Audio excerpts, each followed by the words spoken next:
Bienvenidos a El Espejo. Bienvenidos a El Espejo. Un programa con entrevistas que desentrañan historias y perspectivas que moldean nuestro mundo. Aquí exploramos las temáticas sociales, los matices de la vida cotidiana y las formas de convivencia que nos definen como sociedad. Cada episodio es un viaje hacia la comprensión y el análisis.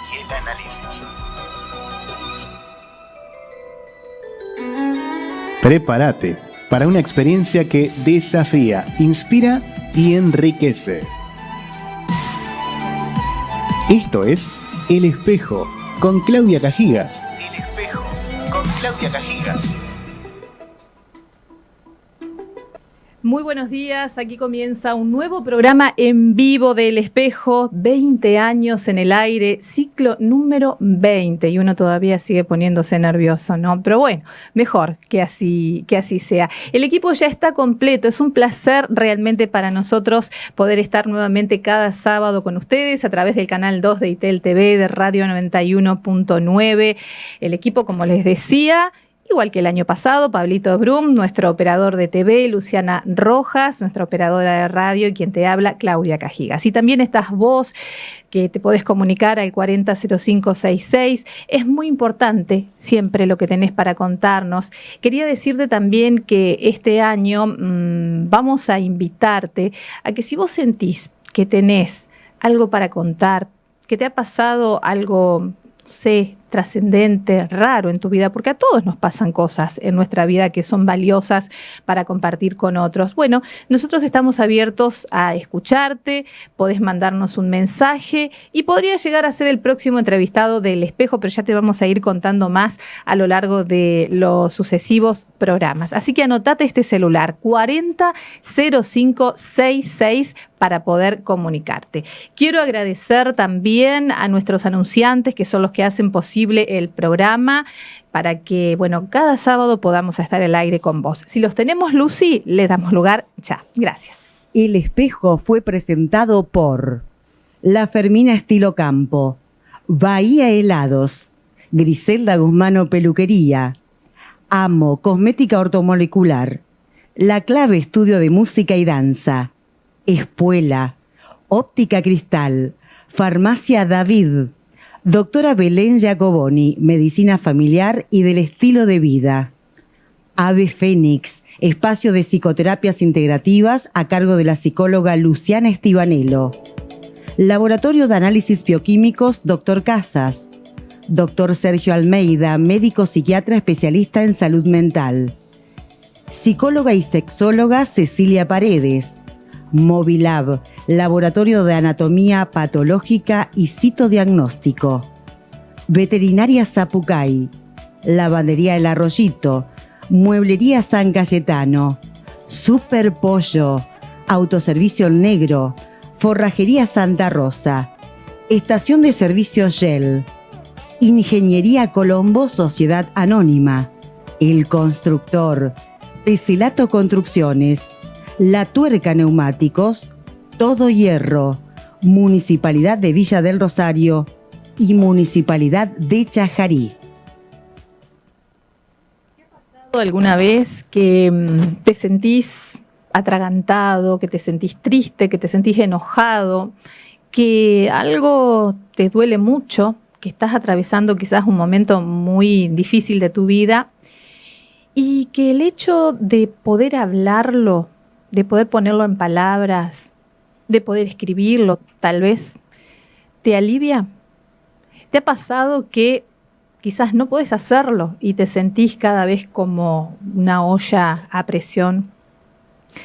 Bueno, de eso vamos a hablar hoy, ¿no? De las palabras que sanan, del poder de los relatos, del poder transformador que tiene poder sacar lo que tenemos adentro, sea a través de la oralidad, sea a través de la escritura.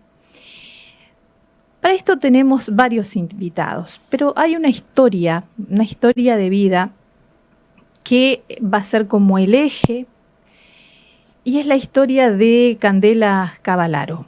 Candela, como tantas otras personas en su vida, como cada uno de nosotros seguramente, ha tenido que atravesar por momentos muy duros, con sus particularidades, por supuesto. Candela, hace algunos años, fue mamá, perdió a su hija a los poquitos días de nacer, después de haber atravesado por un proceso muy doloroso, pero ella eligió abrir el duelo, ella eligió transitar el camino de la reconstrucción, que no habrá sido para nada fácil.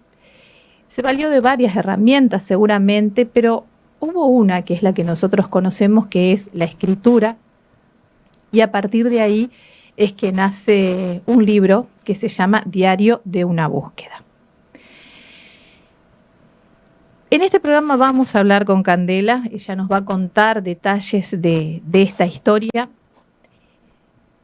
Candela está acá en el estudio, pero como para poder poner en contexto esta cuestión del poder transformador que tiene el hablar, el poder transformador que tienen las historias, el contarlas, el hecho de escucharlas, es que también voy a sumar a la psicóloga Roxana Percara, y después también a lo largo del programa vamos a sumar a 2 personas más, a 2 profesores, talleristas, que son las personas que están a cargo de Vaina Librería, Julián Escatolaro y Martina Giacoboni, porque ellos, a través de diferentes talleres, diferentes técnicas, ayudan a las personas precisamente a esto, ¿no? A el hecho de poder escribir, de poder sacar, de poder relatar. Es la propuesta para esta jornada. Acordate que podés comunicarte al 400566. Muy buenos días, Roxana. Buenos días. Bienvenida. ¿Cómo estás? Muy bien, muy bien. Bueno, es un placer poder tenerte una vez más aquí en el programa. Vos escuchabas recién la introducción y como psicóloga, ¿realmente tienen poder las palabras? ¿Influyen en lo que primero en lo que nos contamos y después en lo que contamos hacia afuera? Absolutamente, no podría decirte que no siendo psicóloga, ¿no? Uh-huh. Porque nosotros trabajamos con la palabra, pero hay una historia que nos cuentan, que en general es la historia o la mitología familiar. Hay una historia que nos contamos y hay una historia que podemos cambiar o hacerla alternativa, porque es como la historia en la escuela, ¿no? Hay una historia original que te cuentan, o oficial, por decir de alguna manera, pero siempre hay una historia alternativa que es la parte que no se cuenta, ¿no? Entonces, en terapia nosotros tratamos de que la persona empiece primero a investigar acerca de su historia, no solo de la que le contaron, sino de la real. Ahí siempre encontramos un montón de cosas que incluso la persona desconocía o no se daba cuenta. Y después que se empiece a renarrar, ¿no? A renarrar. Renarrar, Ajá. sí. La renarración de tu vida es lo más importante para poder salir adelante, pase lo que pase, ¿no? Un caso de duelo, cualquier tipo de vida. Realmente yo siempre digo que estando en el consultorio uno puede darse cuenta la cantidad de formas de vida que hay y los diferentes sufrimientos, ¿no? Y a veces sentimos que el nuestro es el único y en realidad lo único es la forma de narrar lo que tenemos. Me quedé enganchada en esa palabra, en renarrar. ¿Qué quiere decir renarrar? Renarrar no quiere decir, a ver, el hecho va a ser el mismo. La pérdida va a ser la misma, lo que me pasó va a ser la misma. Renarrar, quizás hay alguien que esté escuchando que puede interpretar, ¿pero qué quiere decir renarrar? ¿Mentirme sobre lo que me pasó? No. No pasa por ahí. No, mentirme sobre lo que me pasó no, es poder construir de una manera a veces resiliente, le decimos nosotros, o sea, salir fortalecido de aquello que me tocó y no quedarme en la narración del pasado o de aquello que me dijeron que tengo que ser, ¿no? Esto aparece también a través de los diagnósticos. A veces tenemos personas diagnosticadas que vienen y dicen yo soy depresivo, por ejemplo, o yo soy depresiva, y en realidad estás en el momento en que uno constituye su diagnóstico o su historia, lo hace constitutivo de su personalidad y de su esencia, no puede salirse de eso, ¿no? Yo fui abusada, yo fui violada, yo viví mucha violencia y me sigo quedando en eso y no puedo renarrar mi historia, ¿no? Ujú. Entonces me quedo fijada a relatos que el relato nosotros desde el punto de vista del constructivismo y del construccionismo social hablamos de relato como construcción personal, Ujú. ¿sí? La terapia sistémica, que es la línea en la que yo trabajo, está basada en el constructivismo y el construccionismo social, y a su vez hay una terapia que sale también de la sistémica, que es la terapia narrativa, ¿no? Y esto de renarrar es poder hacer con esta historia que me tocó una nueva historia, Ajá. que no sea la misma, y no quedarme en fui violentada, fui maltratada o fui maltratado, entonces mi vida ya quedó fijada para siempre en eso que me pasó o que me pasa, ¿no? No puedo cambiarlo, me quedo No lo anclado puedo cambiar, ahí. Ajá. ¿no? De hecho, el cambio es difícil. Estos días una persona con adicciones me decía algo que a mí me parecía muy interesante. Me decía, yo pensé que en muy poco tiempo salía de esto. Mm.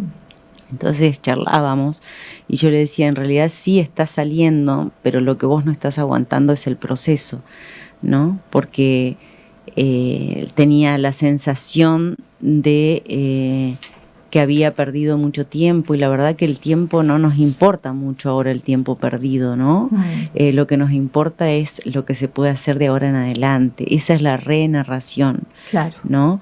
En cualquier drama que hayas tenido en tu vida, ¿no? Claro, el drama, lo que pasó no lo puedo cambiar.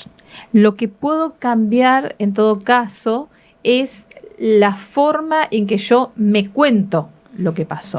La forma en que me cuento y la forma en que me contaron. Ajá. Me contaron a mí mismo y a lo que pasó en mi vida, Ujú. ¿no? A veces vemos, por ejemplo, que el paciente está anclado en una visión de su papá o de su mamá, Sí. que lo ancló alguien que toda la vida le dijo algo acerca de esa persona, ¿no? Ujú.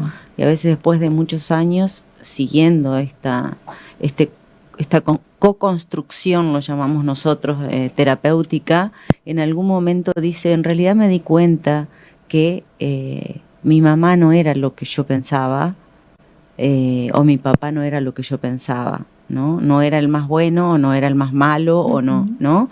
¿Y Esa es una mitología familiar que a veces viene y que nosotros la creemos. Mitología tiene que ver con esto de que es una construcción que se hace acerca del otro, ¿no? Que otro la hace. Claro. Y yo No. la tomo como cierta. Yo la tomo como cierta. Claro, porque tendemos a creer que lo que nosotros percibimos es la realidad, Ujú. ¿cierto? Mi papá es bueno, pero no puedo ver tal vez que, como cualquier circunstancia o persona, tiene sus luces y sus sombras. Sí, y ¿No? eso es la verdad desde el constructivismo y desde el construccionismo social, es una construcción. Ujú. La verdad no es única. Entonces, esa epistemología desde la que nosotros trabajamos, digo nosotros los terapeutas sistémicos, ya sabemos que hay diferentes ramas de la psicología, hay una co-construcción con el paciente, ¿sí? Ujú. Entonces, siempre no es un tema solo del terapeuta, de lo que el terapeuta me dice, sino de lo que yo armo con el terapeuta. Por eso la función del terapeuta es tan importante en todo esto, ¿no? Porque a veces la persona queda fijada a eso que creyó toda la vida y tal vez eso es lo que está haciendo que no avance, Claro. ¿no? Claro. Y que no es tan real, Ujú. ¿no? Yo siempre digo esto, si nosotros llamamos, yo que soy terapeuta familiar, llamo por separado a diferentes hijos de la misma pareja y le pregunto acerca de su padre y de su madre, la historia que me van a contar es totalmente diferente. Claro. Claro, ¿no? claro. Porque es la vivencia que ellos tienen acerca de su padre o su madre en esa relación. Ujú. En el ¿no? caso, todavía no la escuchamos a Candela, obviamente que no podés opinar sin haberla escuchado. Pero vamos a suponer que una mamá que ha perdido a su hijo, su hija está escuchando esto y dice, bueno, pero a ver, ¿cómo puedo yo resignificar ese dolor? Esto no es una construcción, esto pasó, yo perdí a mi hija, estoy desgarrada por esa pérdida, eso pasó. En todo caso, eso es la realidad, la pérdida, Sí, ¿no? Uh-huh. ¿Cómo puedo yo hacer para posicionarme ante esa pérdida, para reescribir eso que pasó y que me permita transformarme, que me permita, no sé si se puede sanar del todo, pero al menos transformar ese dolor y hacer el camino más transitable, más llevadero? Ahí también vas a tener a diferentes personas. A mí me tocó acompañar muchas pérdidas y muchas pérdidas de bebés también a lo largo de estos años, y también tiene mucho que ver cómo se posiciona la persona frente a eso, ¿no? Porque hay personas que lo viven como un castigo, como que hicieron algo mal, como que les toca algo mal en la vida.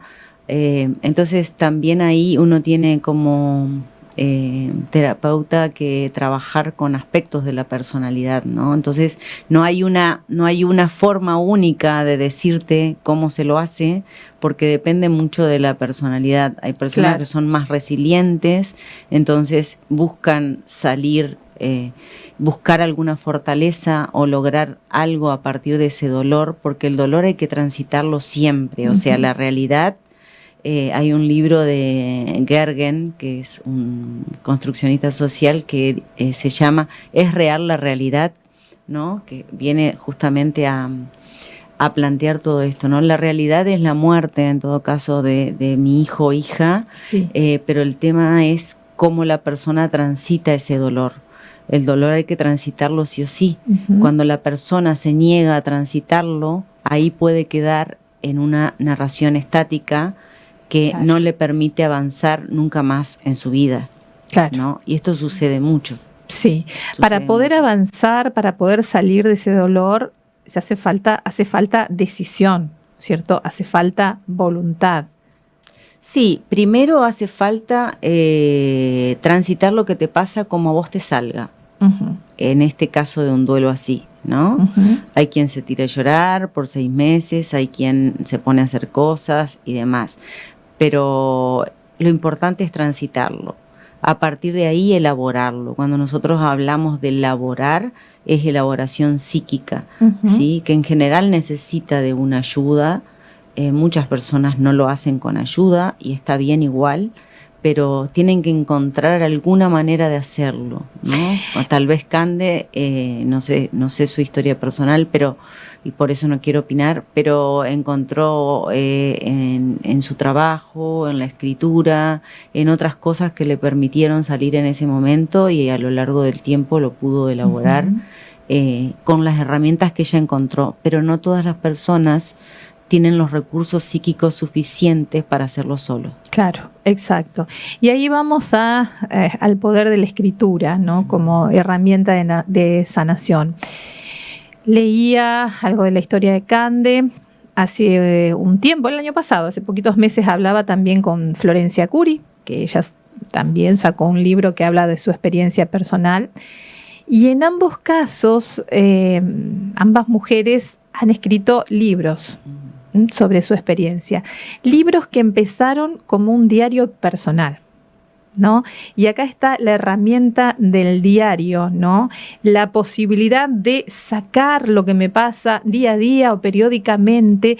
¿Qué pasa, Roxana, cuando nosotros escribimos y ponemos en palabras lo que nos está angustiando o lo que nos causa alegría. ¿Qué nos pasa emocionalmente, en realidad, internamente? Es como una externalización, se llama desde el punto de vista terapéutico, que es una técnica de la terapia narrativa, que es como poner afuera el problema para poder verlo, ¿no? Uh-huh. Lo saco de mí, lo saco de mí sí mismo para ponerlo afuera, y a partir de ahí lo puedo objetivar. Al objetivarlo puedo verlo de otra manera, uh-huh. ¿no? Entonces, por ejemplo, la autobiografía es una técnica que se usa en terapia narrativa.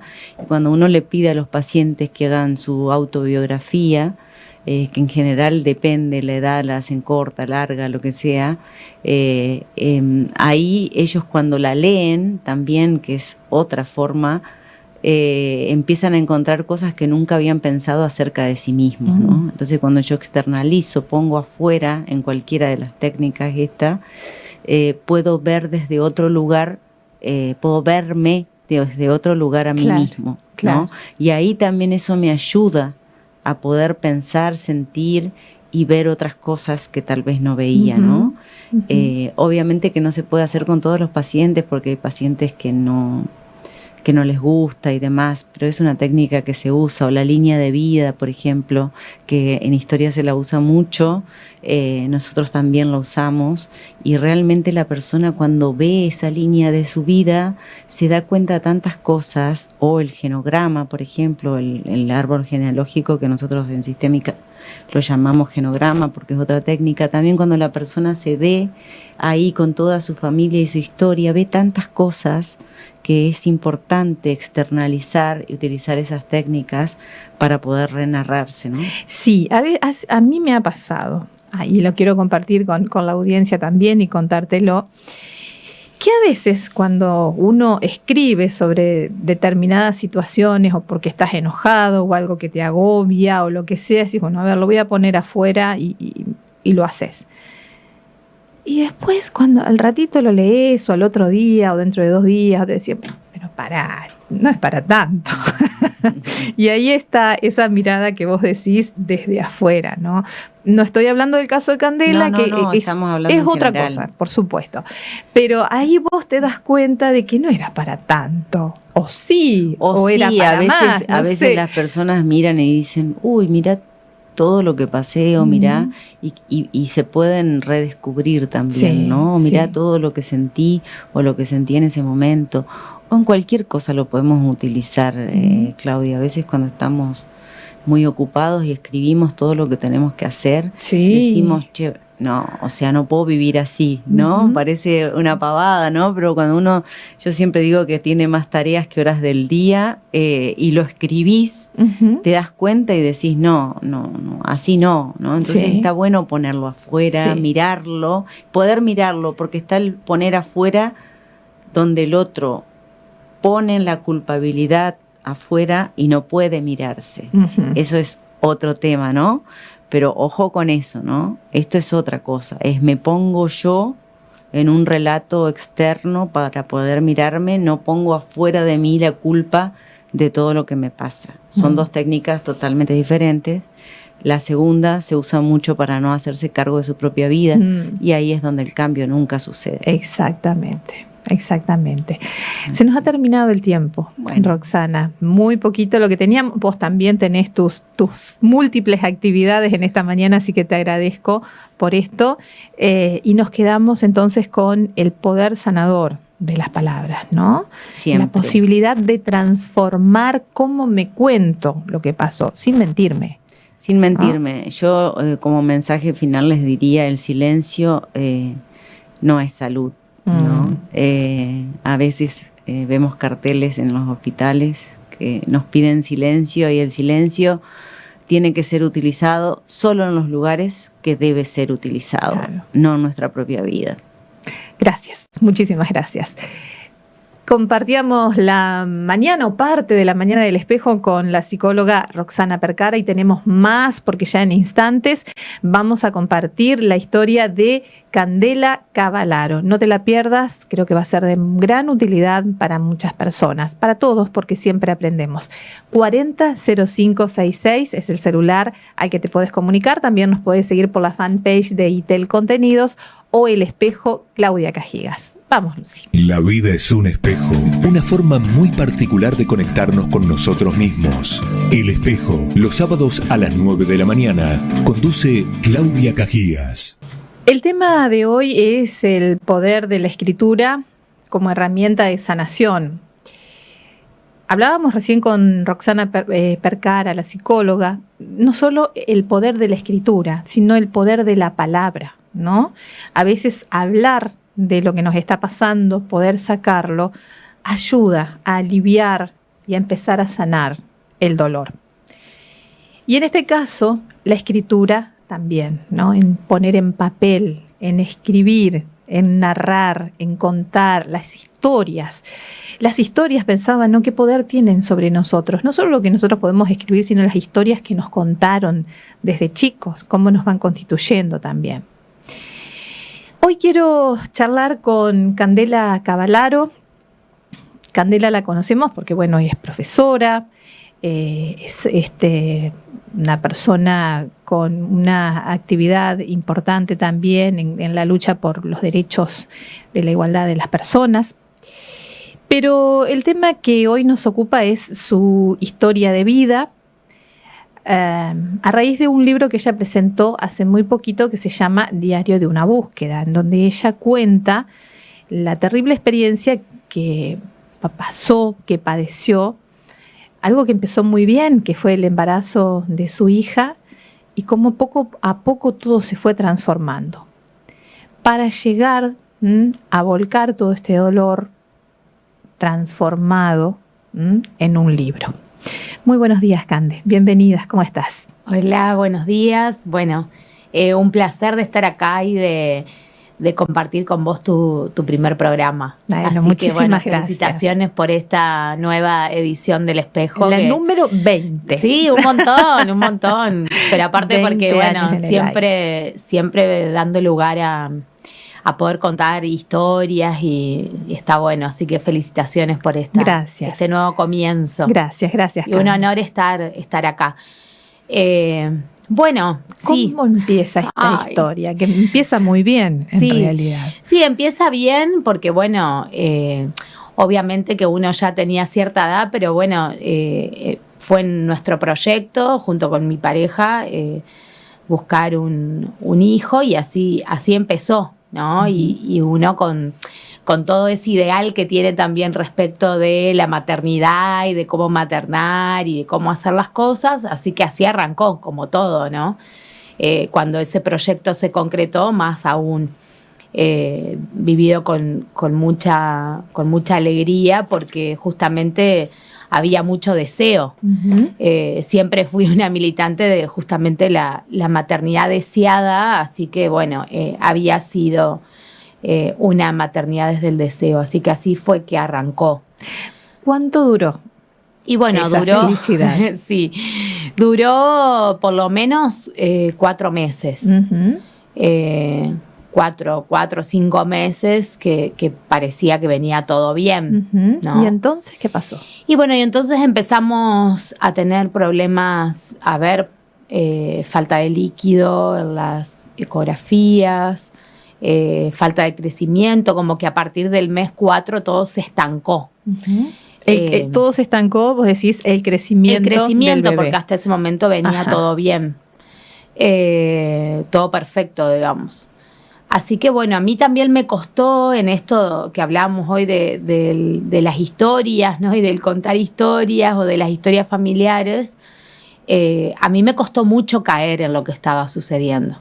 Fue como que, bueno, yo iba a la ecografía y todo, pero era como, no, va a estar, o sea, esa etapa de negación, uh-huh, ¿viste? Uh-huh. Con poco hoy bien describía Roxana las etapas de un duelo, bueno, yo las viví todas, así muy claramente. Sí. Así que esa etapa fue como una etapa de, bueno, de incertidumbre y de bueno, va a estar todo bien, Claro, como a de ver. negación al principio. A ver si ¿no? podemos entender. Hasta los 4 meses todo iba bien. Todo iba bien. A partir del 4.º mes empezaron a ver que el crecimiento del bebé, Ujú. seguramente de la placenta y todo lo que implica, no era el esperado. Ujú. ¿Te dieron algún diagnóstico en ese momento de qué era lo que estaba pasando? Ujú. No me lo dieron. Ajá. O sea, no había algo claro de esto está pasando por tal cosa. Ujú. Entonces, bueno, también eso generó en mí una incertidumbre. Yo era madre primeriza, que eso siempre creo que nos pone un poco vulnerables, Sí. ¿no? Porque uno no sabe, no conoce y, bueno, obviamente que confía en los profesionales. Seguramente. Así que bueno, yo confié, seguí viendo como cada una de las ecografías y bueno, siguiendo paso a paso lo que me iban diciendo que Ujú. tenía que hacer. ¿Y qué te decían? ¿Que estaba todo bien? No, que íbamos a ir crecía- mirando, Ajá. que íbamos a ir viendo, se empezaron a hacer ecografías más seguido. Y bueno, hasta que llegó el momento donde ahí fue clave, donde el médico nos dice, bueno, esto no va bien, esto en general se termina de esta manera, que para mí fue muy cruel, pero a la vez, después con el tiempo, ¿no? Cuando uno revisa esto que decíamos hoy, cuando uno revisa, creo que fue necesario, porque fue lo que a mí me hizo caer en donde estaba, digamos, como decir, chau, esto no va bien, digamos. A ver, y ¿cómo, no va. cómo fue ese día? ¿Cómo fue ese día? Oh, en que- tremendo, Ajá. tremendo. Porque te estaban esperando en tu casa también, Sí. como una especie de celebración. ¿Qué pasó? Sí, Contame. igual eso fue, o sea, esa ecografía que yo te conté, donde empezamos a ver estos, ay, pasa algo con el, ahí está, gracias. Pasa algo con el crecimiento, fue ese día que sí, a la par de eso, cuando empezamos a ver este problema del líquido, sí, yo tenía en mi casa gente que me estaba esperando porque estábamos por revelar el sexo, digamos. Ujú. Yo siempre construyendo todo esto desde lo que hace cualquier mamá, digamos, en una instancia de embarazo, Sí. ¿no? Hasta estereotipado, te diría, Sí, ¿viste? sí. Medio raro en mí, pero bueno, me animé a jugar con eso también, ¿por qué no? Esta ecografía que yo te digo, donde literalmente nos dicen, bueno, que había que ir a buscar una neonatología, que esto no iba a llegar a término y bla, bla, bla, eso es después. Ujú. Eso es más adelante, otras ecografías más adelante. Ya fines de abril, principios de mayo. Claro. Y el Eh, diagnóstico de trombofilia. Eso que llega era- después. Que era en realidad lo que estaba jorobando, si se me permite la expresión, todo, lo que estaba causando todo lo que pasaba, la falta de crecimiento del bebé y demás. Ese diagnóstico, ¿cuándo te lo dan? No, ese diagnóstico viene después. Viene después de la pérdida, de todo, que tampoco es que alguien me da un diagnóstico. A mí me atienden en Concordia, me salvan en Concordia. Y bueno, y posteriormente a eso, las médicas que toman el caso, una de ellas me dice, mira, Cande, yo te aconsejo que investigues sobre la trombofilia. Eso fue todo lo que me dijo. Y se fue porque a la vez, digamos, no era ni mi médica clínica, o sea, eran médicas que habían tomado el caso de urgencia. Y bueno, me tiran esa palabra y yo qué hice, googleé. O sea, empecé googleando, bueno, ¿qué es esto? Como que había escuchado alguna vez, y por ahí hablando con gente me pasa que sí, alguien escuchó, más o menos uno sabe, lo asocia con alguna que otra famosa, ¿no? Florencia Sí. Peña, bueno, hay varias que lo han hecho público, así que bueno, empecé como cualquiera, buscando, googleando, bueno, ¿qué es la trombofilia? Y allí arranqué, porque Ujú. era como, yo necesitaba una respuesta, si Claro. no, A ver, vamos a ordenar un poquitito. Hasta los 4 meses venía todo bien. todo bien. A los 4 meses empiezan a detectar que el bebé o la bebé no estaba creciendo como debía crecer. Ujú. Se había estancado el se había crecimiento y empezaba a haber falta de líquido para los meses. Claro. Ahí toda esa felicidad inicial que vos tenías empieza a devenir en preocupación, Sí. imagino, en angustia, en darte cuenta que las cosas uno quiere creer, como decías, que Ujú. todo va a andar bien, pero hay algo muy Sí. adentro que dice, no sé, ¿no? Ahí empieza a cambiar el panorama. Sí. ¿Cuánto tiempo dura esa etapa hasta que tu hija nace? Porque tu hija nace y vive. Ujú. Sí, Renata nació el 19 de mayo. Yo te estoy hablando, esto empieza como en abril. Ya para fines de abril, principios de mayo estábamos con esto de buscar la neo. Yo ya estaba medicada porque había empezado a levantar la presión. Ujú. Y el 19 de mayo es que de urgencia nos atienden en Concordia. ¿Cuánto tiempo de gestación iba hasta ahí? Semana 28. Serían 6 6 meses. meses. Ajá. Más o menos. O sea que 2 meses más dura esa etapa. Sí, o sea, a los 6 meses nace. Que en el embarazo son semanas, Sí, ¿viste? Que no sí. llegan a ser meses, es como raro, eso también es todo un aprendizaje. Pero sí fue en la semana 28 En la semana 28 que hago una preeclampsia. fue preeclampsia, vos me explicabas que es una subida de la presión, Sí. como una Sí, muy hipertensión, elevada. Una hipertensión. una presión muy elevada. Renata, nace de manera natural, fue un parto provocado, fue una cesárea programada para intentar salvarla. ¿Cómo fue esa Fue una situación? cesárea de urgencia. Una cesárea de urgencia. Sí. Bien. Con 6 semanas, y obviamente que había riesgos si no se hacía la cesárea, pero había riesgos también si se hacía. De las dos formas Claro, de estaba las el dos riesgo. formas. Sí, Ajá. por eso digo que me salvaron, porque fue así. O sea, podríamos haber llegado a morir las dos, digamos. Ujú. O sea, cuando yo entro al quirófano, yo ya sabía que era que estaba en manos de Dios, digamos, de su decisión.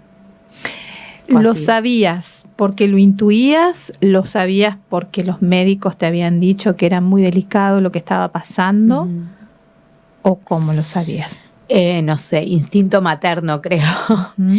Sí, lo sabía porque, a ver, a todo esto yo, muy docente, ¿no? Cuando cada vez que iba empecé a hacer preguntas, ¿no? Pero yo quiero saber, quiero que me expliquen cómo es esto, cómo es lo otro. Entonces yo cuando voy a esa ecografía, que en realidad era una ecografía que iba a ver la médica, que me iba a tomar el caso en Concordia, que me acompañan mi mamá y mi hermano, era como, vamos a hacer la ecografía. Y yo cuando estamos por salir le digo a mi mamá, yo voy a llevar el bolso. Que mi mamá me mira y me dice, ¿por qué el bolso? No sé, digo, siento que tengo que llevarlo. Y cargué el bolso y nos fuimos. Cuando entro a hacer la ecografía, a todo esto estábamos todavía en tipo etapas de últimas de la pandemia, entonces yo tengo que entrar sola. Ay, sí. Todo sola, ¿viste? Sola, hacerme la ecografía. Y ya cuando la chica hace la ecografía y empieza a hacer cara, yo le digo, sí, ya sé. Le digo, no hay más líquido. Está como que yo ya sabía todo, ¿viste? Porque ya lo venía estudiando. Y ella me dice, sí, bueno. Digo, acá quedo. Sí, me dice, de acá tenés que irte urgente al... Y ya la llamó a la médica con la que trabajaban juntas. En Concordia. Todo esto en Concordia. Sí, A internarme urgente. Ujú. Y hacer la cesárea urgente. O sea, que a veces digo, mejor así, porque una de las cosas a las que le tenía mucho miedo era la cesárea y como que no tuve tiempo a pensar ni a elegir. No te diste ni cuenta, seguro. No. Sí. Así Bueno, que te hacen la cesárea, nace Renata. Nace Renata. Ujú. Sí. ¿Pudiste verla? Sí, yo la pude ver, pude compartir con ella esos 4 o 5 días, así que en la neo, digamos, Ujú. así que sí pude estar con ella. Ujú. Había, en ese momento, a vos te habían dado algún tipo de, sabías que la situación era delicada, pero te habían dado chances, te habían hablado de la posibilidad de que Y la ella pueda neo- salir adelante. La neo es muy cruel. Cualquiera que haya estado en neonatología va a compartir conmigo que es muy cruel. Ujú. Y son muy específicos en la información que dan, ¿no? Así que obviamente algunas me decían, mirá, con 800 gramos como tenía Renata, muchos pueden, así que tenés esperanzas. Y por otro lado otro médico me decía, no, esto hay que evaluar porque es muy chiquita, porque no se llegó a desarrollar del todo los pulmones, hay que ver. Y entonces yo No sé, sacando fuerzas de dónde, lo hablé con ella, con Renata. Y un día antes de que ella pueda partir, se lo dije. Le digo, mira, Rena, si vos no vas a estar bien, no te quedes acá por nosotros. Te soltamos, te dejamos que te vayas tranquila. Y bueno, así Sí, fue puedo mi entender. despedida con ella. He tenido la posibilidad de hablar con muchas enfermeras que trabajan tanto en la parte de neonatología como también en las terapias infantiles, hablando de otros lugares, ¿no? Y muchas, incluso médicas, te suelen recomendar eso cuando la situación es muy delicada. Te dicen, mamá, soltalo, déjalo partir. Sí. Porque muchas veces la explicación que ellas te dan se está quedando porque ve tu dolor. Desde afuera puede parecer muy loco, pero cuando lo vivís ahí adentro tiene mucho sentido. Y a veces sí están necesitando ese permiso de papá o de mamá para poder irse en paz, ¿no? Sí, yo así lo sentí, obviamente que, mirá, hacía mucho que no se me caían lágrimas, pero sí yo sentí que tenía que ser así, que yo tenía que liberarla de esa situación. Aparte, la neo, como digo, es muy cruel. Vos ves a tu bebé entero intervenido, digamos. Y pobrecitos, toda esa fragilidad y demás. Entonces sí me parecía un poco egoísta de mi parte pedirle que pase por todo eso. Así que fue así, digamos. Lo sentí de esa manera y creo que fue lo más honesto, lo más desde el corazón, no sé, del amor de una madre, ¿no? Decir, bueno, te suelto. Sí, esa aceptación, ese soltar, ¿no?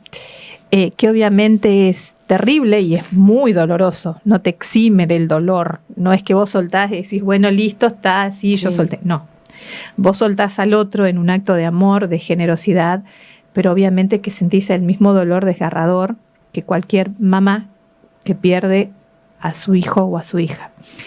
Pero quizás ese soltar te da un poco de paz y te ayuda después a poder elaborar el duelo, ¿no?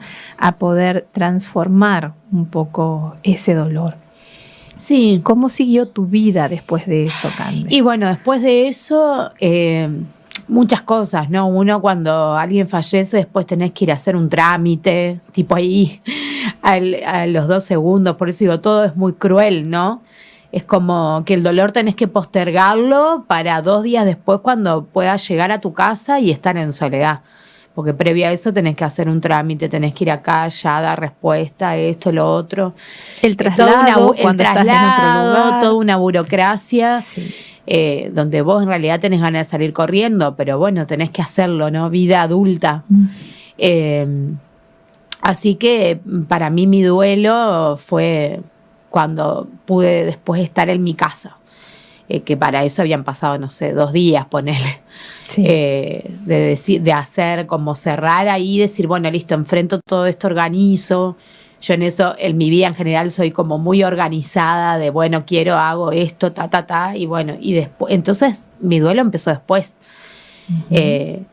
Y ahí sí fue bastante difícil para mí, en principio, dejarme caer.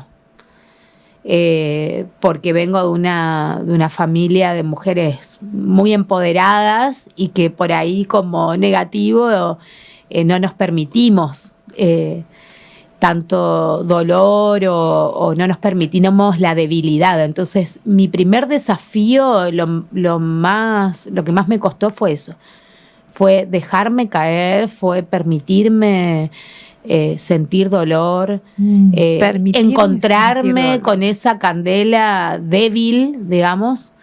Eso fue lo que más me costó. Tengo un par de mí, de mi entorno, sí, claro. Porque el entorno también era como, no, vos vas a poder, y era como, en un momento fue como, déjenme. Muchas veces el entorno no se permite el llanto. Sí.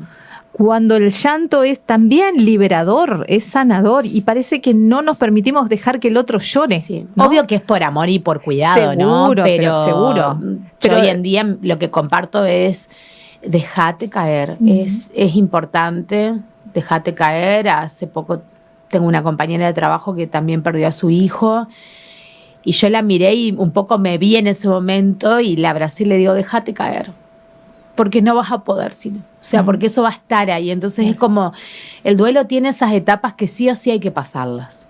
Porque si no Sin viene y te lugar a golpea dudas. la puerta, ¿viste? Sí, En algún momento te golpea la puerta. Y con una factura así muy grande, Sí. muy grande. Vamos a seguir charlando en el próximo bloque. Tengo un par de mensajes para compartirte. Bueno. Ángeles Catolaro dice, buenas, saludos a todas ahí. ¡Qué fortaleza! Dice Angelito. Gracias, Ángel, por Gracias. estar.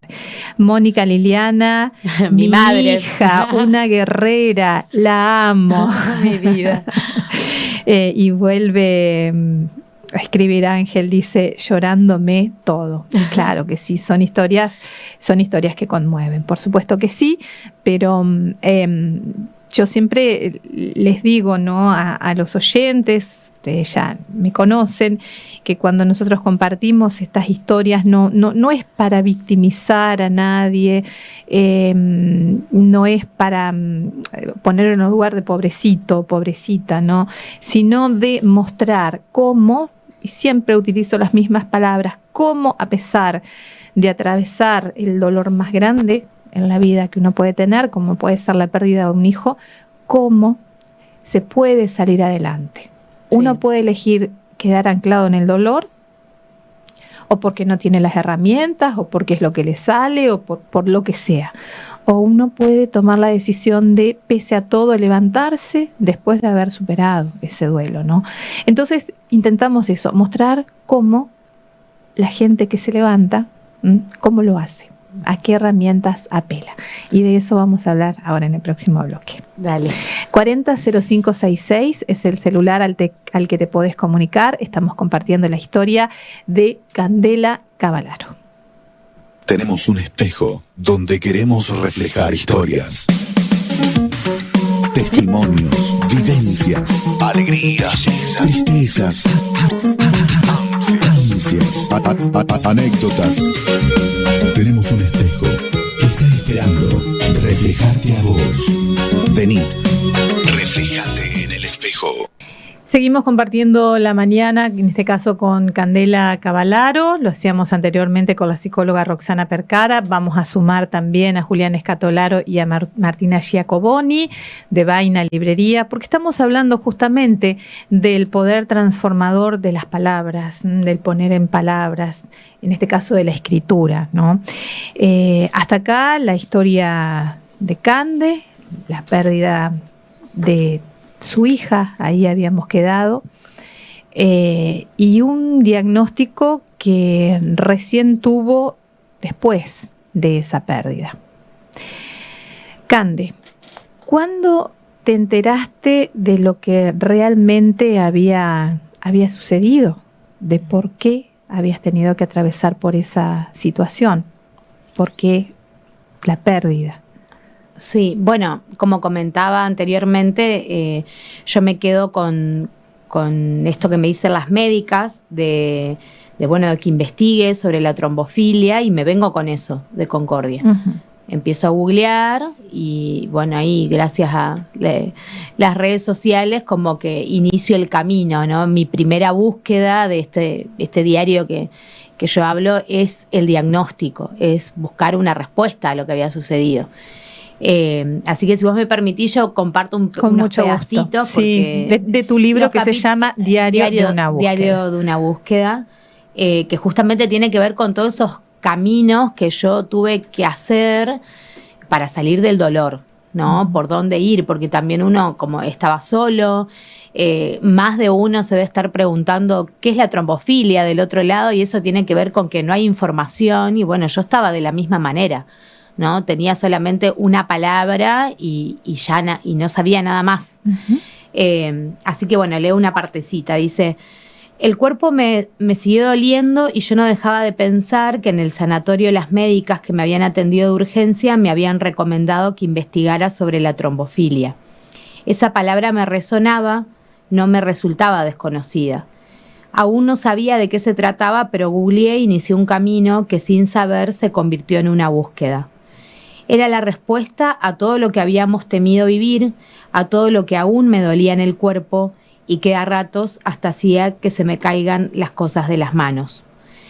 Llegué a una cuenta de Instagram, @trombofilia y trombosis argentina. Esto es una cuenta real y lo menciono porque son las segundas personas que a mí me van a salvar, porque gracias a esta asociación es que yo llego al diagnóstico rápidamente y son las que me brindan toda la información.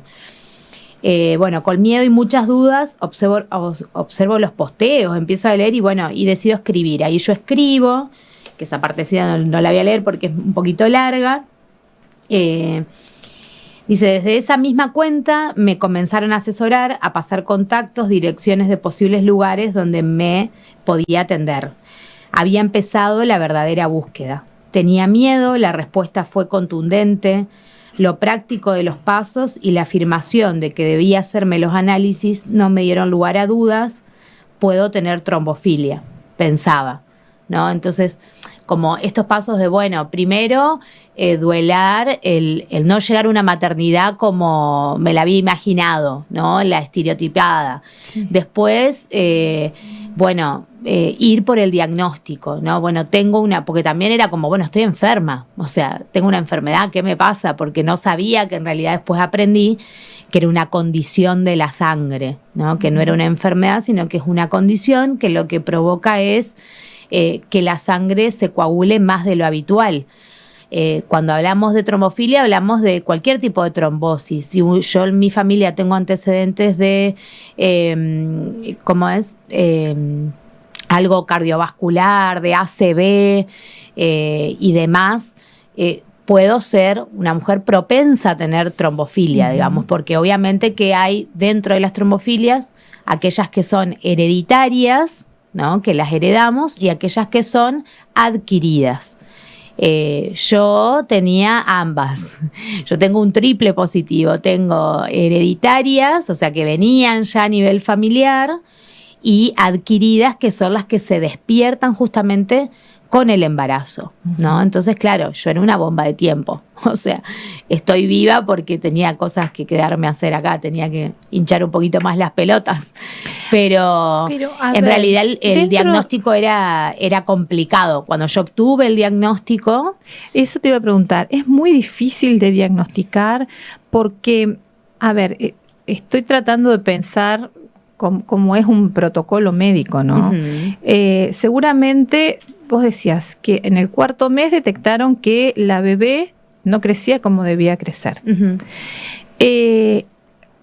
Eso, pregunto, ¿no? No es una posibilidad o una posible síntoma de una trombofilia. No puede alertar al médico o la médica de acá que te seguía a que algo raro podía haber y empezar a incursionar ese camino como para prevenir algo. Bueno, ahí vamos a estos temas que siempre son como complejos, ¿no? Que tienen que ver con la desinformación respecto del cuerpo de la mujer y también la violencia obstétrica.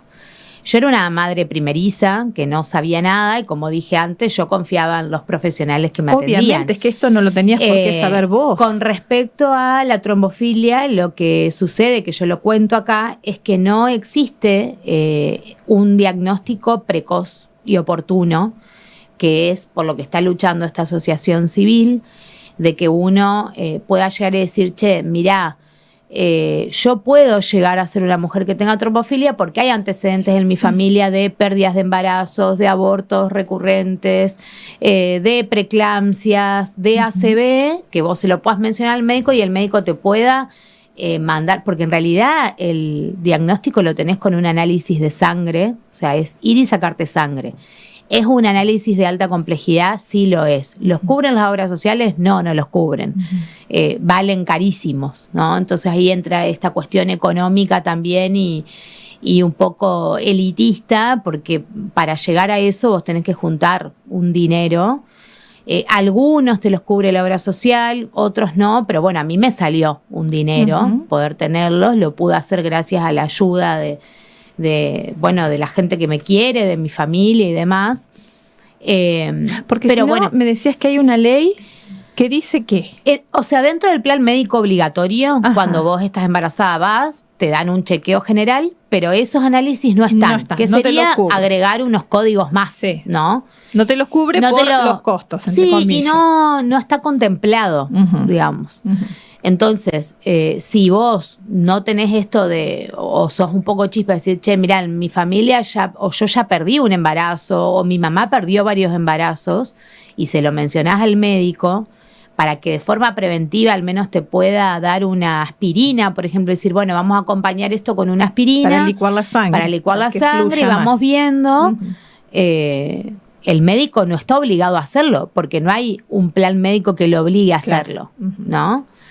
Sí es real que en la semana 12, cuando uno hace esa famosa ecografía, donde se chequean varias cosas, lo que se puede hacer es medirlas, como no sé si digo bien, porque no me quiero meter en el tema médico, porque uno no sabe, pero sí cómo funcionan las venas uterinas, y ahí uno puede decir, che, esta mujer puede llegar a ser una preeclampsia, porque eso se puede medir. Obviamente que uno no lo sabe, para ir a decirle, che, medime a ver cómo estoy. Eso yo lo aprendí después. Así que bueno, entonces esto, digamos, la mayoría de las mujeres que tenemos trombofilia, en realidad lo que dice la ley o la no ley, es que nosotros tenemos que, para poder tener el diagnóstico que nos permitan hacernos esos análisis, tener 3 pérdidas. Mínimo 3 pérdidas, sí. ¿no? Y cuando hablamos de 3 pérdidas, no es, bueno, que también sucede, es como, ay, bueno, sí, andá y tenés otro. Bueno, no es así, uno pone el cuerpo, o sea, hay un proyecto de vida. 3 hijos para que la ley te cubra. Sí, un o para que te permitan hacer el análisis. Yo los tengo a los análisis porque llego con una hematóloga y una ginecóloga especializadas en trombofilia en Concordia, que son unas genias, la doctora Saucedo y la doctora Ledo. Y ambas no dudaron ni un segundo y me dijeron, y aparte, para poder pescar, digamos, la adquirida, vos tenés que hacértelo en los 90 días post lo que te haya pasado. Claro. Entonces, por eso yo te decía, hubo un tiempo donde yo no pude ponerme a duelar, a tirarme, no, yo para poder obtener eso yo tuve que salir a buscar cosas, o sea, entonces era como, bueno, me guardo un ratito mi dolor y voy y busco el diagnóstico porque yo quiero saber, y bueno, y así fue que lo logré, y estas médicas son las que llaman al laboratorio, porque es un laboratorio especializado el que te lo tiene que hacer, y le dicen, mira, te vamos a mandar una paciente a la que hay que hacerle este análisis. Y no hay que ponerlo en duda. Igual fui y tuve que responder un montón de preguntas donde me sentí súper invadida y como que, no sé, que había robado algo, no sé, era como mucha duda, ¿viste? ¿Y por qué? ¿Y por qué te haces esto? ¿Y por qué? Hasta que le dije, mirá, le digo, yo me toca hacer este análisis, mi médica ya te llamó y bueno, y logré que me lo hagan. Pero bueno, porque uno también tiene una actitud, uno también tiene una decisión o una forma de ser. Yo pensaba en otras mujeres que tal vez no lo tienen o están muertas de dolor y capaz que se levantan y se van. Claro. Sabiendo ahora cuál es este diagnóstico, teniendo esta palabra, teniendo este nombre, vos podrías ser mamá nuevamente con un tratamiento adecuado. Con un tratamiento. Sí, el tratamiento, dependiendo del nivel de la trombofilia que tenés, yo te decía que yo tengo una de las más agresivas, por ende yo el tratamiento lo tengo que iniciar antes, va acompañado de, bueno, yo no sé si se pueden decir los nombres de las medicaciones, pero bueno, es la aspirina, una hidroxicloroquina y la famosa heparina, que son estas inyecciones que uno se tiene que poner en la panza, que se la tienen que poner todos los días. Es súper doloroso. Yo busqué durante un año, hice durante un año ese tratamiento, no logré nada, pero porque es todo tan invasivo y tan complicado que llega un momento que uno dice, bueno, ¿cuánto cuerpo tengo que ponerle a esto? Cande, bueno, para la reconstrucción, vos decías, no pude empezar el duelo enseguida porque 2-3 días me tuve que dedicar a trámites y demás. Después pertenezco a una raza de mujeres que siempre aparentamos estar fuertes, guerreras, lo que no quiere decir que uno en su interior no tenga sus puntos vulnerables, ¿no? Pero a veces no nos permitimos caer. Nos permitimos. Darse el permiso para caer. ¿Qué herramientas te ayudaron y cómo llega esto de la escritura para empezar a, no sé qué palabra elegís, sanar, transformar? ¿Qué te resuena más? Me gusta más transformar.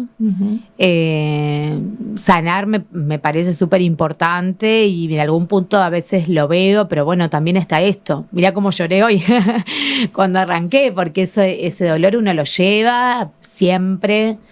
Está con uno también, entonces por ahí a mí me resulta fuerte decir sanar, porque siento que no, que por no ahí sanó todavía. que todavía está eso ahí y que va a estar siempre. Yo no sé si uno llega a sanar la pérdida de un hijo. No lo sé. Las mujeres que estén del otro lado y que hayan pasado por algo así, ese dolor siempre está, ¿no? Uno aprende a convivir con eso, sí, es real. Y a tratar de seguir y no quedarse, como decía hoy Roxana, no quedarse ahí como estancado, porque si no es como no seguís viviendo, ¿no? Claro. Yo elegí continuar y transformar y bueno, y avanzar. La verdad no sé bien qué herramientas, todo fue como sucediendo. Sí sé que no lo hice sola, que es imposible hacerlo sola. Es muy loco porque el duelo sí o sí uno lo tiene que hacer solo, porque es muy interno. Pero a la vez necesitas de toda una red de personas que te sostengan. Por eso yo iba a ver esas médicas que me dieron esa palabra, esta asociación que me tira la data y que me sostiene, de donde después me meten en un grupo de WhatsApp, donde chicas, me duele esto, porque después también yo, después de eso mi cuerpo quedó estallado, a mí me dolía todo y nadie me entendía. Yo iba al médico y me decían, no, pero es por el duelo. Y no, o sea, de verdad a mí se me caían las cosas de las manos. Porque yo tenía una trombofilia que estaba estallada. Hasta que, bueno, llego también, gracias a esta asociación, a una médica que es la que me medica. Y yo durante un tiempo me estuve medicada para lograr mitigar ese dolor, porque de verdad no me podía mover. ¿Y la escritura cómo aparece? Y la escritura, ahí va. A mí me pasó que siempre me gustó escribir. Vengo de una familia de escritores también. Mi mamá escribe, mi papá escribe. Entonces para la escritura siempre estuvo muy presente en mi casa. Y yo desde chiquita siempre escribí. Somos de la época de los diarios. Amo los diarios y es más. De los libros de cuento que sí, también que leíamos mucho y escribíamos mucho. Entonces siempre la escritura fue como mi lugar donde ir a poner algo. Así que de esa manera lo usé. Yo como que necesitaba... ¿Volcabas en un diario sí, lo que sentías? Sí, usé mucho las redes también, compartí mucho lo que me pasaba. Que mucha gente a veces no entiende y dice, ay, ¿cómo podés, Cande? Le digo, no sé, yo necesito compartirlo, qué sé yo, o sea... ¿Y el compartir te aliviaba? Sí. El hecho de escribir, de compartir, de contarles a otro, aliviaba. Sí. Alivianaba. Sí, hoy por ahí la lo carga. entendí mejor cuando Roxana contaba qué sucedía con eso, ¿no? Desde la psicología. Pero sí, a mí me ordena mucho. Yo ando con miles de cuadernos y tengo cuadrito de esto y lo otro y me ordeno en mi trabajo, en mis tareas, en mis pensamientos. También pasa que, por ejemplo, esto que hablábamos de que uno, lo que decías vos, de uno escribe y después le decís, che, no era para tanto. Bueno, yo capaz que hoy leo esto y digo, capaz que hoy lo escribiría de otra manera. Pero claro, hubo un caminito ahí de un montón de cosas donde hoy... No, y hoy estás en otro lugar. Tal vez, claro. Pero bueno, en ese momento era eso claro. y está bueno que haya quedado así. Así que bueno, pero bueno, quien escribe, acá están mis profes, que son unos genios. Ya le voy a dar lugar ya a los sabe chicos. que como que uno no tiene que seguir mirando lo que escribe, porque si no después se transforma en otra cosa, como lo que le volvés a revisar y... Tengo que cumplir con nuestros anunciantes, Sí, el tiempo vuela. Lucy, no entendí si tenemos mensajes Sí, hay Sí. mensajes al 400566. A ver. Llega un mensaje, dice: hola, buen día. Buen Soy día. Mónica. Yo he pasado por la pérdida de 3 niños. Un bebé nacido y fallecido y 2 embarazos ya grandes. No es fácil porque hay que seguir, pero en mi caso, con la fue puesta en Dios y de ahí para salir adelante, pero no es fácil. Abrazos a Candelas y besos a Claudia, dicen por acá. Gracias, Mónica. Mónica. Un abrazo, un abrazo. Claudia Capelletti escribe en la fanpage, dice: Cande, gracias por compartir tu historia, valiente y amorosa. Mi Bueno. compañera de taller, una genia, otra Gracias, escritora. gracias. Otra wow. escritora, también tiene su libro, Claudia, ¿no? Así que bueno, lo vamos a convocar también Sí. en algún momento. 400566 es el celular al que te podés comunicar. Estamos hablando con Candela Cavalaro. Y ahora en instantes nada más seguimos con Martina Giacoboni y con Julián Escatolaro. No entendí. Sí. Contar. No, otro mensaje que quedó atrás Sí. era por ahí la mención de cómo lleva el duelo la parte masculina. Qué Porque tema. es mucho, muy importante y la gente, porque nosotros como mujeres asumimos totalmente que está todo hablado, Sí. charlado y como vos decís, como mujer ahí poniéndole lo que no tenemos a veces, digo, ¿cómo lleva eso la parte masculina? ¿Querés responderlo ahora? cortito o después? Sí, Como- no, Sí, no, cortito. porque después tenemos que hablar Claro. con los chicos Perdón. también, así que... Bueno, al gordo le recuesta, pobre gordo. A él le cuesta porque es canceriano, porque vive la nostalgia. Recién ahora está pudiendo un poquito más. Pero a él le costó muchísimo. Aparte que él lo tuvo que vivir desde otro lugar, porque él en ese momento era camionero, o sea que en ese momento también nos agarra todo y él estaba viajando. Entonces, todo muy difícil y muy fuerte. Obvio que a los varones le cuesta mucho más porque vivimos en una sociedad patriarcal que no nos enseña o no les enseña a ellos a poder poner en palabras y poder expresar lo que sucede. Menos que menos Nos llorar. pasa, menos que menos llorar. El gordo igual lloró. Mirá que con lo fuerte que se muestra, obviamente que lloró y le sigue llorando a su hija. Pero sí, costó mucho porque, bueno, por ahí esto capaz yo tenía así más las herramientas, más el acompañamiento de mi familia, él no tanto. Así que, bueno, le cuesta mucho. Pero bueno, estuvo ahí y bueno, y va haciendo lo que puede, ¿no? Un poco lo que hablaba hoy Roxana, va Sí. haciendo lo que puede y va buscando, bueno, de qué manera.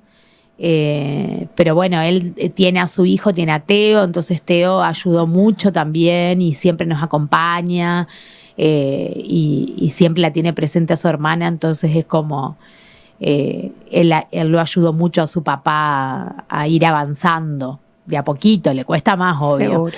Sí, le cuesta más. Bueno, ahora sí, vamos con los anunciantes y enseguida seguimos charlando. Hay caminos que son necesarios recorrer. Hay senderos que ameritan ser descubiertos. Hay rutas que merecen ser viajadas.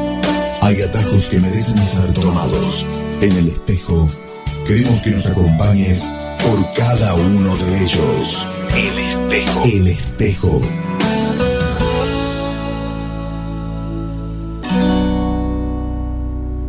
A Julián Escatolaro. Ellos son dos apasionados de la lectura, de los libros, son los propietarios de Vaina Librería y también un lugar en donde hay encuentros, donde hay talleres destinados a la lectura, destinados a la escritura y donde seguramente ayudan a muchas personas y enseñan a muchas personas a poner en palabras, ¿no? Diferentes experiencias. Sean historias reales o sean historias producto de la imaginación de uno, ¿no? La creación pura. Y hoy hablábamos del poder sanador que tiene la palabra, el poder sanador que tiene la cuestión de escribir relatos, y lo hablábamos con la psicóloga Roxana Percara. Muy buenos días, chicos, bienvenidos a ambos y gracias por estar pendientes desde temprano, desde el inicio del programa. ¿Cómo están? Buen día, gracias por la invitación. No, un placer, un placer. ¿Cómo es esto de convocar, de enseñar a la gente a escribir? Cuando ustedes hacen un taller, ¿con quiénes van? ¿Son adolescentes, son niños, son adultos? ¿Con qué expectativas llegan? ¿Quieren ser escritores? ¿Qué es lo que busca la gente? Bueno, ¿cuántas horas tenemos de programa para hablar sobre eso? Es una ensalada. Es una ensalada, hay de todo. Hay mucho adolescente, hay mucho persona mayor. Ajá. Si querés una estadística, muchísimas más mujeres que varones, tanto en los clubes de lectura como de escritura. Es un 98-99%. Mirá. No llega a 100 porque yo estoy ahí, porque si no, Claro. cuando voy al baño es 100%. Ahí estamos siempre viendo que se acercan mucho más mujeres. Las expectativas con las que van, lo mismo, también son variadas. Hay gente, nos ha pasado gente que dice, yo tengo ganas de aprender a escribir bien, y ahí nosotros un poco le hacemos la pelea a la palabra bien, porque nosotros damos talleres de escritura creativa. Si bien puede haber momentos en que, bueno, eso va con B larga, el artículo va antes que el sustantivo, qué sé yo, apuntan para ese lado algunas personas, pero nosotros apuntamos a la parte justamente más creativa, ¿no? Uh-huh. A la parte de la escritura, de lo más literario, lo más lindo, ¿no? Después hay gente con expectativas de yo quiero venir porque mi sueño es publicar un libro. Uh-huh. Hay de todo, ¿no? Entonces, Bien. en ese sentido, siempre nosotros le decimos a la gente, y lo repetimos siempre, damos los consejos que nos hubiesen gustado recibir cuando arrancamos a escribir.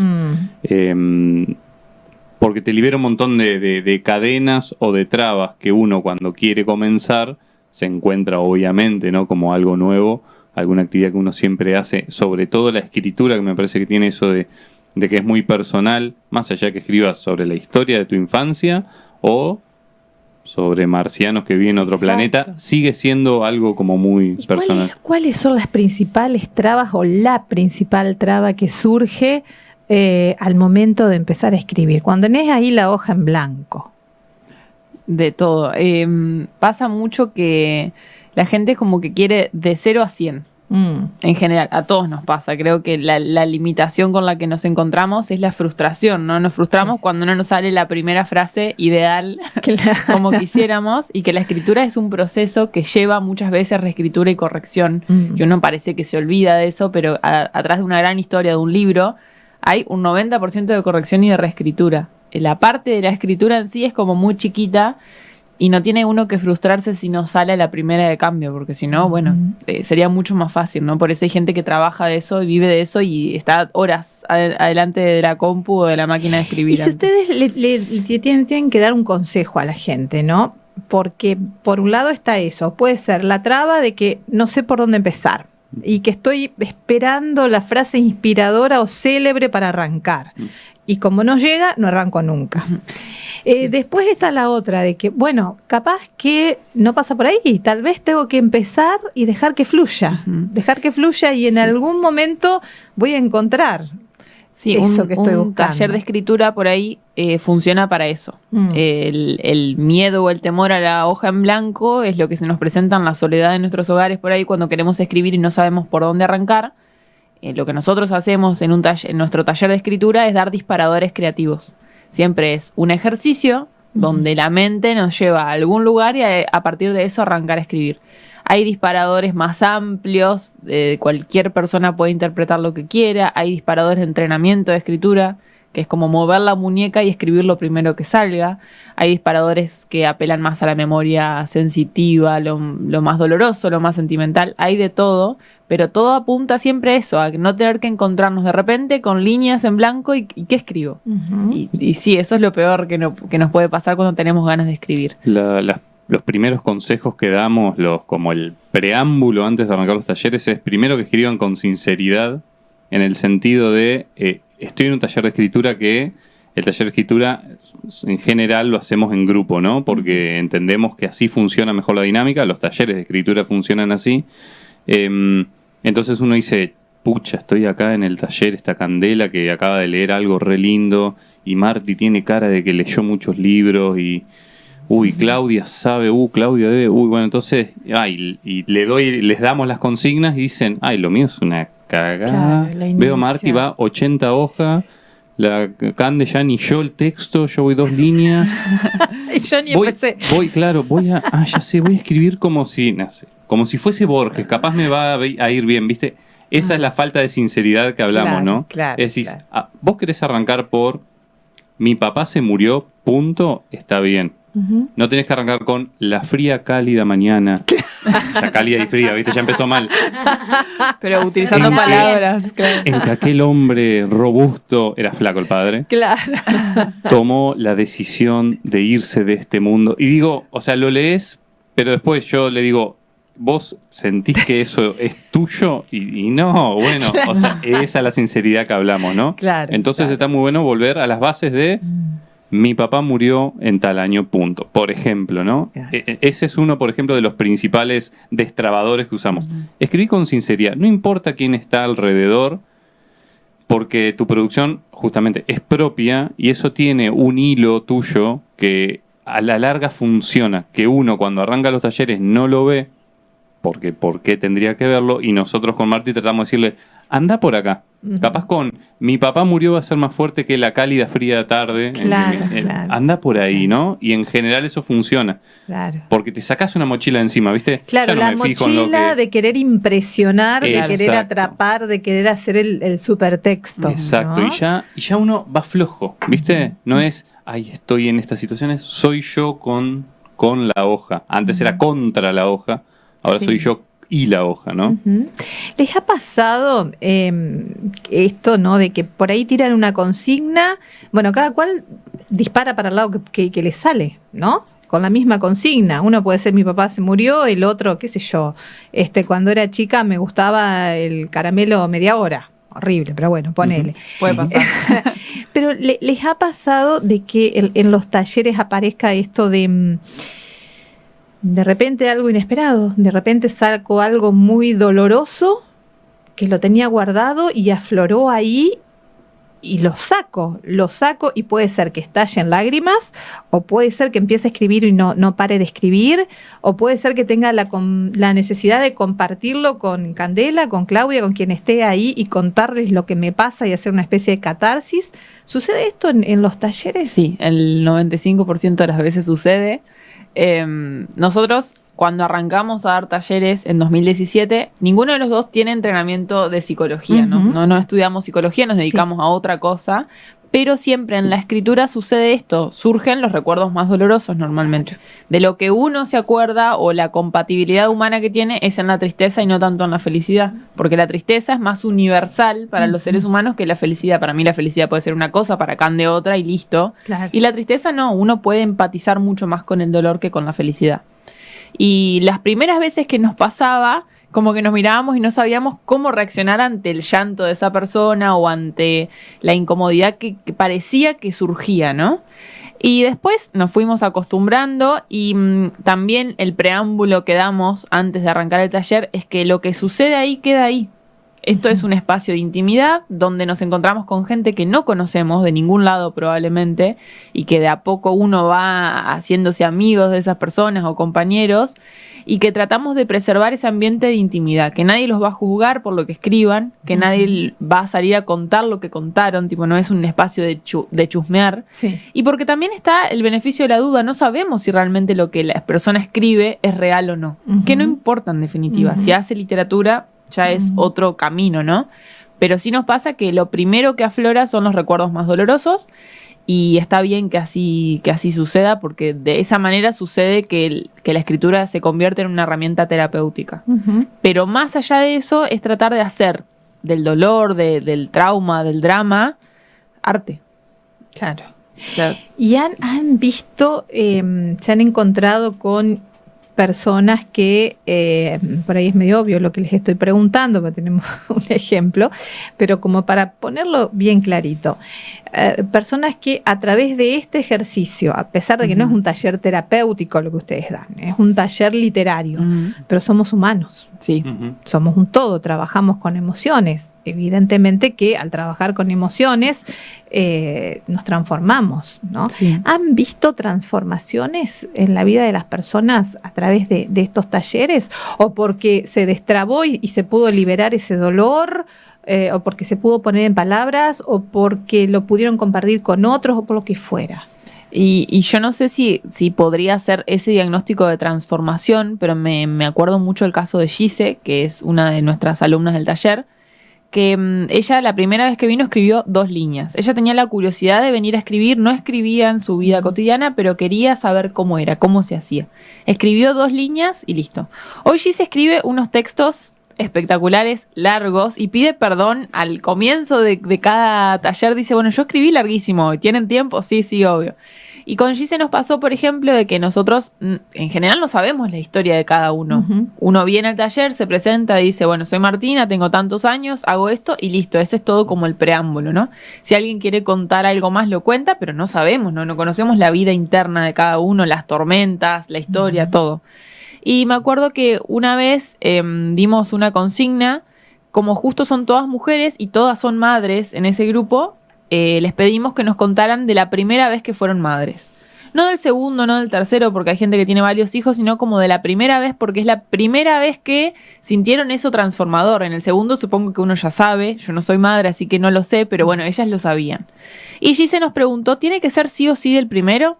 Y nosotros le dijimos que sí, sin saber su historia. A la clase siguiente trajo un relato de la pérdida de su primer hijo, en el parto, ella perdió su primer hijo, y nosotros como profesores y el resto de los alumnos quedamos boquiabiertos porque no sabíamos sobre esta historia, y sacó un texto sin derramar una sola lágrima. O sea, una señora totalmente sentada en la mesa contando lo más doloroso que probablemente ninguno haya escuchado, porque como lo vivió en carne propia podía contar detalles.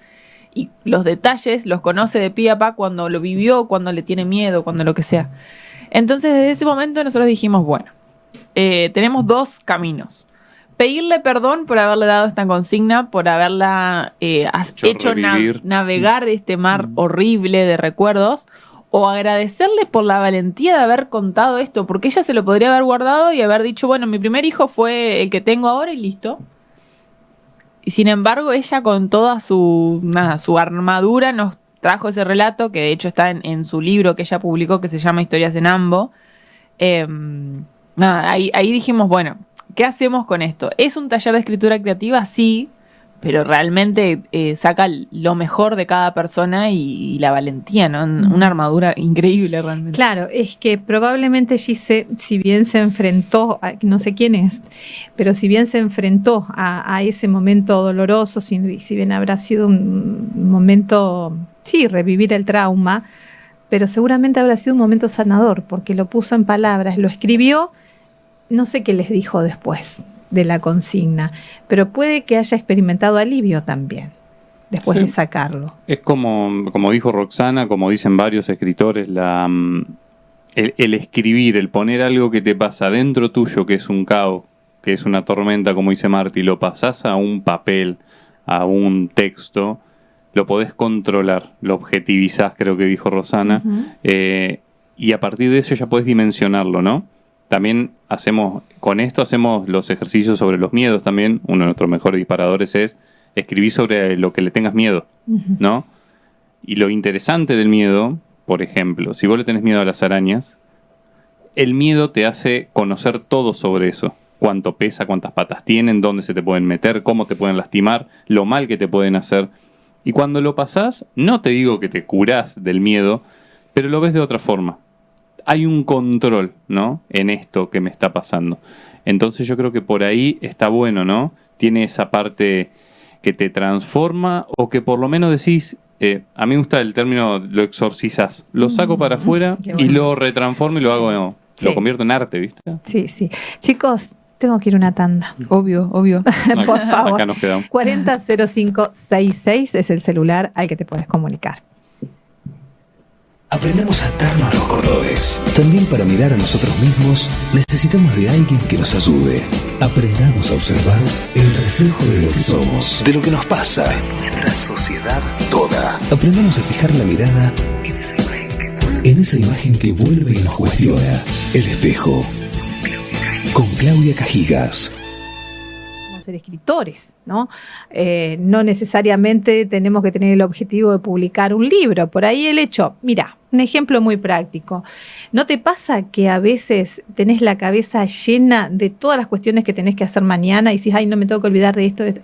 Ya el hecho de tomar un papelito y escribir lo que tenés que hacer mañana es como que tu cabeza se descomprime, se descarga, queda en el papel, te olvidás y podés dormir más tranquilo. Un ejemplo muy, muy, muy práctico. Y bueno, ahí ya podemos ir avanzando y llegar a las historias que escuchábamos en esta jornada. Tengo un mensaje de Luciana Estibanelo, psicóloga Luciana Estibanelo, y dice: maravilloso, sigan promoviendo la escritura transformadora. Los felicito. Este mensaje para todos. Bueno, Martina, Julián, desde el taller que ustedes, desde el trabajo en realidad que realizan en Vaina, talleres de escritura, talleres de lectura también. Sí, club de lectura. Exactamente. Bueno, a ver, ¿qué ven ustedes? ¿Cómo influye el compartir las historias en un ambiente grupal? ¿Cómo se vive eso? Es necesario. La palabra que me sale es necesario, porque si bien Martina y yo somos los que escuchan los textos y tratamos de dar sugerencias, las preguntas que nos nacen a nosotros como lectores para pulir el texto, ¿no? El trabajar en grupo, al ser un taller, tenés múltiples voces, más ojos para leer el texto, digamos. Y hay situaciones en que se sugieren cosas de un compañero o una compañera que son acertadas, son sugerencias válidas y que se retroalimenta a sí mismo, ¿no? En el ejemplo que usó Marti de Gise cuando escribió su texto, seguramente alguna de las compañeras se habrá animado después a, bueno, si Gise se animó a contar esto, entonces yo tal vez puedo contar esto otro, o contarlo de esta manera, no solo el qué contar, sino el, mirá qué bueno cómo introdujo el personaje en la escena, o mirá qué bueno que usó más diálogos acá y queda más limpio. Es como otra forma de leer, ¿no? Siempre decimos que leer ayuda mucho también para escribir. Claro. No solo en el sentido de ortográfico o gramatical, sino en, ay, ¿cómo genero tensión en esta escena? Bueno, yo el otro día leí una novela, me gustó cómo me fue presentando la situación, y ahí es donde nosotros estamos medio rotos y vamos con el lápiz y decimos, buscar los hilos, le decimos, de cómo esta escena fue que me llegó a este nivel de tensión, que estoy todo duro, claro, y estoy leyendo una letra al lado de la otra y estoy todo tenso. ¿Cómo llegó a eso? Bueno, no, porque arrancó suave y de golpe la escena tensa, saco flechita, escena tensa, acá comienza, saco otra flechita, esto me hace acordar a esto. Algo así también ocurre en los talleres, me parece, ¿no? Al escuchar y al recibir, como todo, me parece, como cualquier trabajo o situación grupal, uno se retroalimenta con el otro. Y también sucede esto de perder la vergüenza. Uno cuando recién comienza a escribir o cuando hace arte en general, hablo solo de la escritura porque es de lo único que... Sí. Del único arte que conozco, pero supongo que cuando uno hace música, cuando pinta, cuando...